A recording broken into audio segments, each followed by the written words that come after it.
Assalamualaikum warahmatullahi wabarakatuh. Bersyukur kepada Allah Subhanahu wa taala dengan mengucap alhamdulillahirabbil alamin. Salawat dan salam kepada baginda Rasulullah Muhammad sallallahu alaihi wasallam dengan mengucap Allahumma shalli ala sayyidina Muhammadin wa ala ali sayyidina Muhammad. Sobat Quran yang dimuliakan Allah Subhanahu wa taala, pada kesempatan kali ini saya ingin menjawab dua pertanyaan dari subscriber channel ini. Kenapa dua? Karena keduanya beririsan. Jadi kita jawab dalam satu waktu. Pertanyaan pertama, bolehkah menghafal Al-Quran menggunakan media selain mushaf seperti menggunakan kitab tafsir atau kartu-kartu yang bertuliskan beberapa ayat Al-Quran untuk dikelompokkan menjadi beberapa bagian? Kemudian pertanyaan kedua, haruskah kita berwudu ketika ingin menghafal Al-Quran? Tayyib, sobat Quran yang dimuliakan Allah Subhanahu wa taala. Pertanyaan pertama, menghafal Al-Quran tidak harus menggunakan media mushaf. Kita bebas menggunakan media apapun dengan catatan ayat yang kita hafalkan sudah terverifikasi, sudah dicek kebenarannya sama dengan yang terdapat dalam mushaf Al-Quran. Jangan sampai kita menggunakan media lain seperti kartu dan sebagainya dan ada huruf-huruf yang berbeda dengan mushaf Al-Quran. Maka kita perlu teliti dan mengecek terlebih dahulu ayat yang tertulis di kartu, di kitab-kitab lain dan media-media lain itu sudah sama persis dengan apa yang ada di dalam mushaf. Nah, jika sudah demikian maka kita boleh menghafalkannya. Kemudian pertanyaan kedua, apakah harus berwudu ketika menghafal Al-Quran? Jadi ada dua nih hukumnya. Hukum membaca ayat Al-Quran dan menyentuh mushaf. Kalau membaca ayat Al-Quran, keempat imam madhab besar yang kita akui seperti Syafi'i, Hambali, Hanafi, Maliki, keempat imam ini sepakat membaca Al-Quran tidak diharuskan berwudu. Tetapi mereka juga sepakat kalau menyentuh mushafnya maka harus berwudu, wajib berwudu.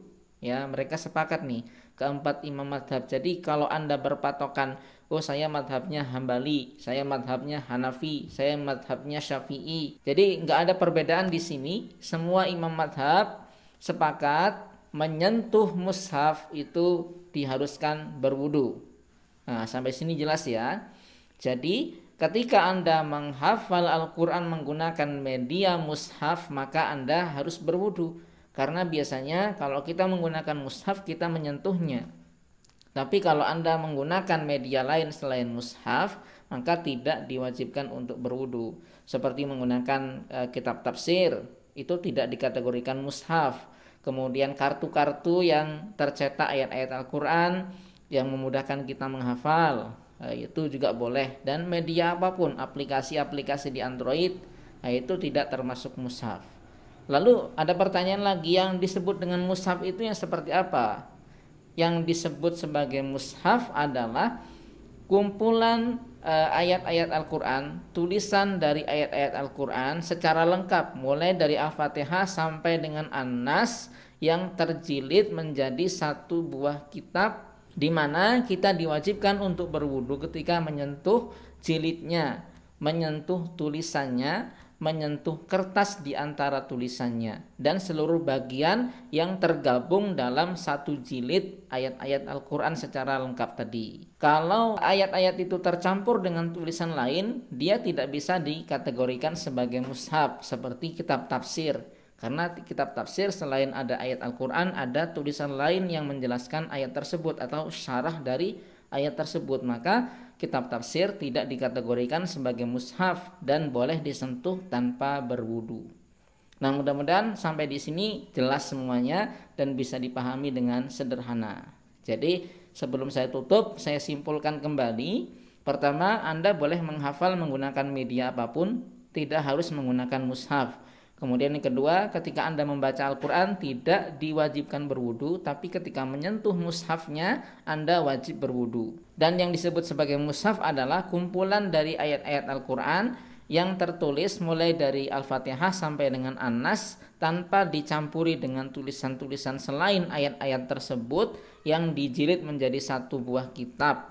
Anda diwajibkan berwudu ketika menyentuh jilidnya, menyentuh tulisannya, kertas di antara tulisannya, dan seluruh bagian yang tergabung dalam jilid atau kitab yang dijilid tersebut.